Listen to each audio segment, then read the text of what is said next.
ইসলামী শিক্ষার বিকাশে কওমি মাদ্রাসার অবদান অসামান্য। সদ্য গঠিত অন্তর্বর্তীকালীন সরকারের উপদেষ্টা হিসেবে শপথ নিয়েছেন বাংলাদেশের কওমি শিক্ষাঙ্গনের অন্যতম কর্ণধার ডক্টর আফম খালিদ হোসেন। বাংলাদেশের ইতিহাসে প্রথম আলেম প্রতিনিধি হিসেবে সরকারের উপদেষ্টা হওয়ার এই মর্যাদা অর্জন করেছেন তিনি। রাজনৈতিক অঙ্গনে বিচরণ না থাকলেও দেশের আলেম ব্যক্তিত্বদের মাঝে ডক্টর খালিদ হোসেন অত্যন্ত সুপরিচিত একটি নাম। তিনি একাধারে শিক্ষক, পত্রিকা সম্পাদক, লেখক, কলামিস্ট ও ইসলামিক বক্তা হিসেবে সমাধিক পরিচিত। স্পষ্টভাষী ও বিচক্ষণতার জন্য দেশের আলেম শ্রেণীর মধ্যে বিশেষ গ্রহণযোগ্যতা রয়েছে তার। বিশিষ্ট এই আলেমের পুরো নাম আব্দুল ফয়েজ মোহাম্মদ খালিদ হোসেন। ১৯৫৯ সালে চট্টগ্রাম জেলার সাতকানিয়া উপজেলায় সম্ভ্রান্ত মুসলিম পরিবারে জন্মগ্রহণ করেন খালিদ হোসেন। তার বাবা মোহাম্মদ হাবিবুল্লাহ ছিলেন একজন বিজ্ঞ ইসলামী পণ্ডিত। তাই ছোটবেলা থেকেই সন্তানকে কড়া ইসলামিক অনুশাসনেই বড় করেন তিনি। সাতকানিয়ার বাবুনগর সরকারি প্রাথমিক বিদ্যালয়ে ভর্তির মাধ্যমে শিক্ষাজীবন শুরু হয় খালিদ হোসেনের। এখানে তৃতীয় শ্রেণী পর্যন্ত পড়াশোনা করে ১৯৬৯ সালে তিনি ভর্তি হন আল জামিয়া আল ইসলামিয়া মাদ্রাসায়। ১৯৭১ সালে সাতকানিয়া আলিয়া মাহমুদুল উলুম মাদ্রাসা থেকে প্রথম বিভাগে আলিম এবং ১৯৭৩ সালে ফাজিল পাশ করেন এই বিশিষ্ট মেধাবী আলেম।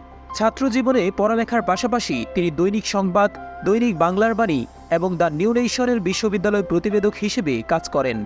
চন্দনপুরা দারুল উলুমে হাদিস অধ্যয়ন করে ১৯৭৫ সালে বাংলাদেশ মাদ্রাসা শিক্ষা বোর্ড থেকে কামিল শিক্ষায় উত্তীর্ণ হন মোহাম্মদ খালিদ।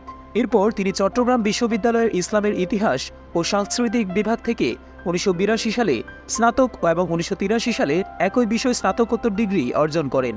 একই বিশ্ববিদ্যালয়ের স্কলারশিপ নিয়ে ২০০৬ সালে হযরত মুহাম্মদ সাল্লাল্লাহু আলাইহি ওয়াসাল্লাম এর খুতবা, একটি সামাজিক সাংস্কৃতিক গবেষণা এর উপরে পিএইচডি সম্পন্ন করেন। বিশ্ববিদ্যালয়ে অধ্যয়নের পাশাপাশি তিনি চট্টগ্রামের বিশিষ্ট ইসলামী পণ্ডিতদের কাছ থেকে হাদিস শিক্ষা অর্জন করেন। তার ব্যক্তিগত ওস্তাদদের মধ্যে ছিলেন মোহাম্মদ আমিন, মতিউর রহমান নিজামী, ইসমাইল আরাকানি কাসেমি ও নওয়াব হাসান কাসেমি। তাদের কাছ থেকে তিনি দীর্ঘদিন সহিহ বুখারী, সহিহ মুসলিম, আত-তিরমিজি ও সুনানে আবু দাউদ হাদিসের তালিম গ্রহণ করেন।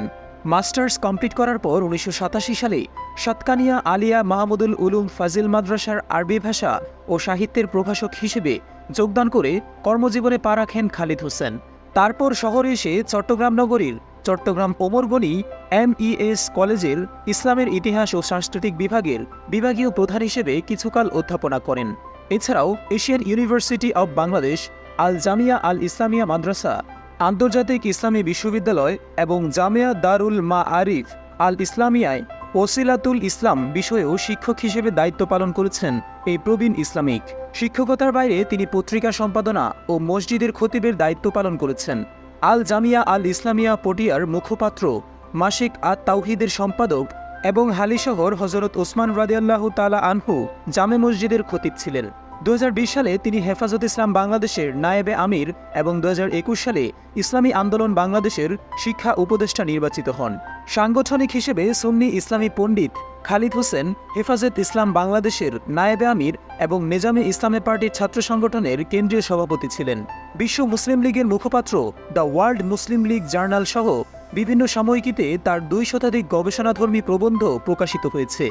রাজনীতিতে তেমন অভিজ্ঞ না হলেও নিজের মেধা ও চিন্তা দিয়ে দেশ পরিচালনায় মূল্যবান ভূমিকা রাখতে পারেন ডক্টর আফম খালিদ হোসেন।